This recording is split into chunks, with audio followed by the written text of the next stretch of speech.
If you are batting, you I pay. will not die. Shoot me, I will not die. We can't walk freely. People from Nigeria, we can't just walk. We don't have our freedom. Let me put it that way. Abidjan easy. Before I came here, the stories were sweet. They told me that the Yoruba community in Ivory Coast was living the dream, thriving, happy and settled. That many of them even preferred Abidjan to Nigeria itself. Abidjan mo wọlé o. Bàtí mi lábìjẹ́ tí mo lọ ọdún mẹ́ta gan, ó ní ẹ tí mo make o. Abidjan ó ní ju Nigeria lọ. So with curiosity and excitement, I set out to find them, to hear from them, to see success with my own eyes. But what I found was far from what I expected.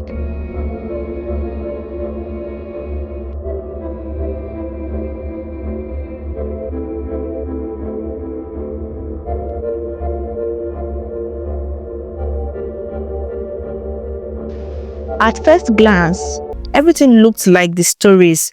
Familiar names, familiar sounds. Guys, this place looks like Lagos. The same Yoruba spirit. But I spent more time, a different reality surfaced. I started to hear another kind of story, one of struggle, of silence, and of survival.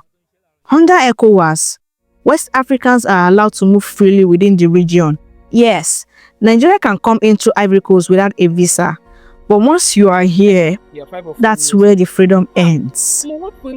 You see, you can be here, but without a valid Ivorian government-issued ID, you can be arrested.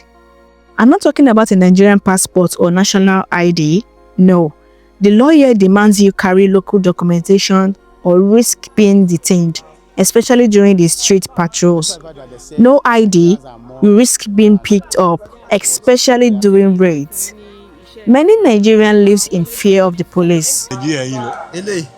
Assurance.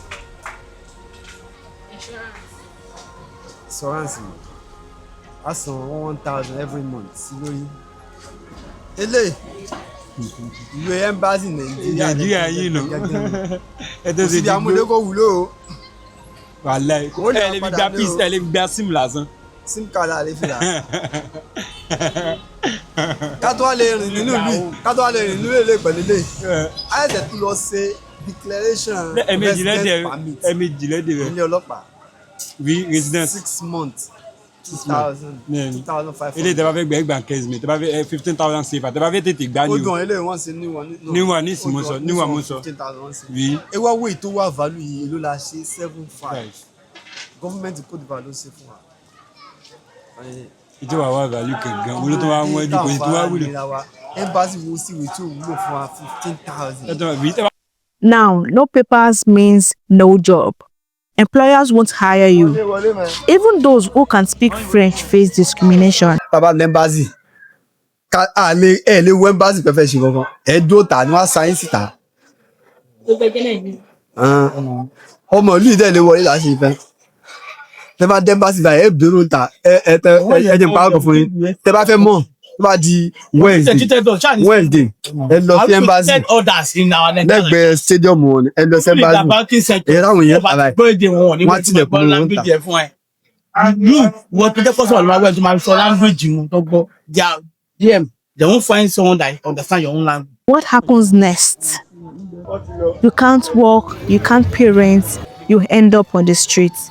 I saw people sleeping under bridges, young men living in abandoned buildings just to survive. Abidjan. Kò easy o. Àfẹ́ni Ọlọ́run bá gbà fún lókù. Abidjan dàbí àwọn tí wọ́n lọ sí ìlú Èbò. Bí àwọn tí wọ́n lọ sí ìlú Èbò ni. Tó pé tí wọ́n bá dé ìlú Èbò wọ́n pa ẹni mi ń bẹ ìlú Èbò. Kí lẹ mọ̀ tí on page nílùú Èbò. Ẹlòmíì wọ́n tó pé òkú ni wọ́n wẹ̀ ńbẹ̀. Tó bá sì dé ìlú ẹ̀ yọmọ gapa. Kò sí ìlú tó easy o. Kò sí ìlú tó easy. Kò sí ibi tí ẹ lè gbé kéèyàn tó lè ṣe kíní náà. Èèyàn fojú rí àwọn kan kọ̀ọ̀kan. Bọ̀ kókó mi ni pé kọ́ ló pin alẹ́ rí. Ó jára jẹjẹun. Kìràkìtà wa kọ́ lọ mọ́ jọjá sásán. Lórí ara wa, lórí àwọn ọmọ wa. kọ́nà jákè oko délé ká mọ̀ kù sájò Abidjan kò yí sí o kò yí sí pẹ́ẹ́pẹ́ torí gbogbo ilé tí ń wó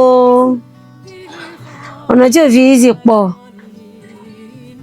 ọ̀nà tí Abidjan fi yí sí pọ̀ torí pé lásìkò tá a wà yìí kò sọjà ìbò tí ń bọ̀ yìí gbogbo èèyàn lẹ̀ ń bà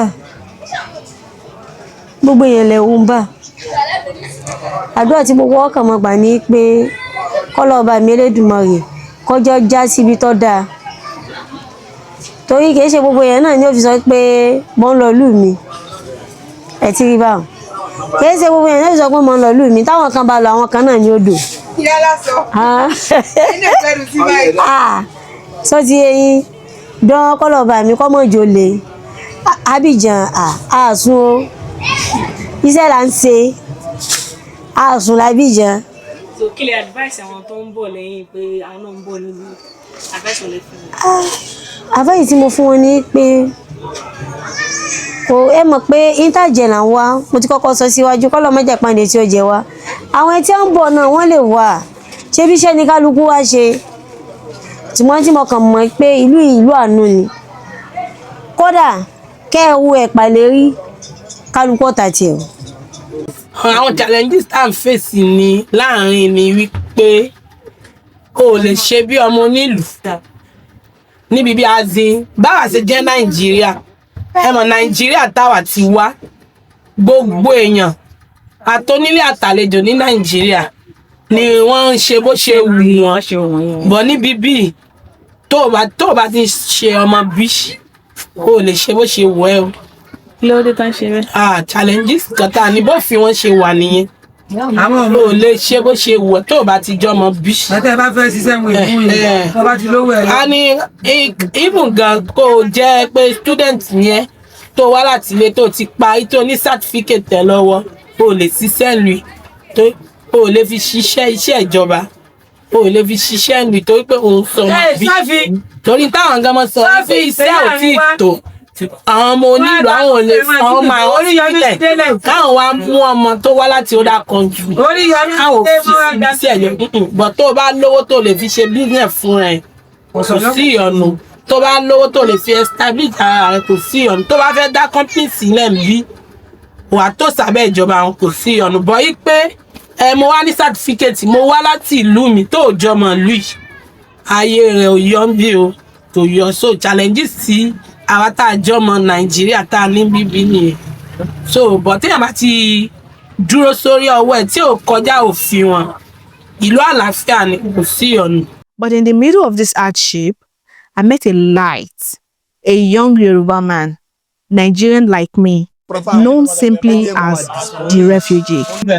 Èmi personally mo ṣe lọ́jọ́ mọ̀ pé ìbàdàn lọ sí tí ẹ̀ bá dé ìbàdàn ní sọmọ Nàìjíríà ni ó. àwọn amọ̀wà tó wù lẹ́nu tó àwọn ọmọ Nàìjíríà náà hùwà burúkú o àwọn náà hùwà burúkú tó yẹ lómi fẹ́ dábìjẹ́ kó dolówó lọ́jọ́ náà ni eré tẹ́lẹ̀ mi ní sáwá sábìjẹ́ nù wọn lówó ń bẹ lábìjẹ́ jẹ́ wọn lọ jẹ́ àwọn tí ń bẹ lábìjẹ́ kò yìí sí kò yẹ ẹjẹ́ àwọn ọmọ Nàìjíríà náà change ìpànìyàn gbogbo olùtà bá ń lọ ẹjẹ́ àmọ́ ní sùúrù àwọn ìlú kan bẹ tán bá dé ìbàdàn wọn kì í dá wọn láàmú nítorí wọn mọ̀ pé sùúrù ni tí wọ́n mọ̀ pé tó máa ti dé báyìí wọ́n mọ̀ pé wọ́n ṣe sùúrù àwọn ọmọ yẹn wọn kì í kánjú ṣùgbọ́n àwa Nàìjíríà tí wọ́n bá dé ẹ̀wọ̀n bíbà ọmọ Nàìjíríà kún bẹ́ẹ̀ o ọmọ Nàìjíríà kún bẹ́ẹ̀ o torí gbogbo nǹkan àwọn tó búkú tá a máa ń ṣe wọn á ti tó ní mú débi Nàìjíríà akọjá báyìí sí òun gbogbo nǹkan tá à ń ṣe Nàìjíríà náà la fẹ́ mọ̀ sí bíbà. The refugee. He's not a refugee himself. That's just what people call him because he takes in other immigrants who have no one, no home, and no hope. In a world where everyone is trying to survive, this man chooses to help others survive too. Then I met another Nigerian immigrant, a man who owns a bakery in the heart of Abidjan. He started selling onions and his wife worked as a maid when they got to Abidjan, hawking bread on the street. Today, he bakes for hundreds every morning. He employs locals, he helps immigrants, he pays his dues. ọmọ Nàìjíríà ni mí ọmọ Ọ̀ṣun state ni mí ọmọ bíbí ìlú Òṣogbo ni mí family house dáàdì mi wà lásùbí àdóso number 2826 yes mo dẹ̀ jẹ́ kan nínú àwọn oníbẹ̀rẹ̀ Nàìjíríà olùfẹ́ bẹ̀rẹ̀ orí ọ̀fẹ́ bread kí mo mọ lọ́sọ̀gbó ni o olùfẹ́ bread kò pé méjì a tún yẹ́gbẹ́ Òṣogbo ń bì mo tún wà lára àwọn ògbìmọ̀ Òṣogbo ọlọ́tún ní kí gbélé iṣẹ́ búrẹ́dì Nàìjíríà kalẹ̀ níbàyí mo dẹ̀ tún jẹ́ olùfẹ́ bread níbàyí náà ṣùgbọ́n wọ́n jẹ́ lágbókò ń bẹ̀rẹ̀ bàbá mi. ẹ̀bẹ̀ mi ní the second person tó ṣe Nàìjíríà bread ní kọ́ńtì yìí mo tó bá àwọn èkú wa bẹ̀rẹ̀ àwọn kan mo bá ń bíbà ìwó ni wọ́n bẹ̀tẹ̀ mi ní second person bẹ́ẹ̀tì kí ni kan ní òdì kí fẹ́ aláwọ̀ yẹn fún tábìlì tẹ̀lé ṣe fún mi yìí pé ẹni tó bá gbẹ̀rù kankan ọmọ Nàìjíríà wà lẹ́yìn wọ́n ní the assistant máa gbà wọ́n máa ń employ wọn sẹ́nu iṣẹ́ tí wọ́n fi di ẹ̀mọ́ yàtọ̀ ti di lára mi tí mo ti ọ̀nà ní bẹ́ẹ̀ náà ti máa sọ sí ìdò báyìí ní kẹ́sì rẹ̀ tó wọn ní yàrá ní bá ń travel tó bá ti ní stop for family tó wà stranded wọ́n wá sí máa gbà wọ́n wọ́n á tó fi rí owó máa jẹ́ kán ṣiṣẹ́ lówó láti continue ohun jọ́ni wọn. ní o ní kankan mi wà láǹfààní kankan Nàìjíríà footballer wọ́n wá gbá match mi báyìí ibi country lówó sí match yẹn so yẹn ní last year Nàìjíríà bá ìtọ́ wa ń gbẹ́kẹ̀ mi tó wọ́n pé tó wọ́n mọ̀ sọ́pọ́ ní àwọn supporter àbíjẹ́ náà dùn pé kí n tó wá fún wọn ní gift mo ní ẹ̀lẹ́ sọ fún wọn pé káwọn ara bẹ́ẹ̀ lọ́wọ́ mi kẹ́ gbé mi ní 10 million fún mi kí láǹfààní pé má jọmọ Nàìjíríà wọ́n wá tó wá lọ mú ìwé kan wá envelope kẹ́mi wá gbé wọn donate fún wọn máa mọ̀ donate fún Nàìjíríà tó lówó lọ́wọ́. àtàrí ní ìmọ̀ ayé máa sọ àtàdá gbogbo dé sílùú ní ìbò níbi ipò wá àtàdá owó ọ̀sùn ọ̀rẹ́ wa dọ̀bálẹ̀ ṣiṣẹ́ nínú mákẹ́tì kan mẹ́ẹ̀ wà á dọ̀bálẹ̀ ó tàlùbọ́sà ló ń sáwó sáwó ó tàlùbọ́sà mo ṣalábàárù ìyàwó mi sọmọ ọ̀dọ̀ Peter experience mi ni pé I lost my wife for 6 years ago. So sorry about that. Immigrants makes up to 12% of Cote d'Ivoire's population and over 25% of the informal workforce. They clean homes, drive taxis, work construction, sell in markets, run small shops. They power the country's street-level economy. But while they give everything to keep things running, they sleep on the roadside, ignored, unprotected. This isn't just about Nigerians, Ghanaians, Togolese, Sierra Leoneans. They are all here, all struggling under the same system. West Africans helping build Cote d'Ivoire, but locked out of basic rights. These are human beings. These are your brothers, sisters, friends. Their only crime, looking for a better life. I came to hear success stories. I left with survivor stories. But I also left with one truth. There is hope if we listen, if we see, and if we speak. The Yoruba man they call the refugee reminded me, even in pain, kindness still exists. And if one person can make room for others, so can a system, so can a country, so can we. Share this story, comment below, let others know what is happening. This is bigger than one country. This is a West African story. Because immigrants are not just survivors. They are builders. They are people. And they deserve to be seen. For more interesting stories like this, don't forget to subscribe. Until next time, bye.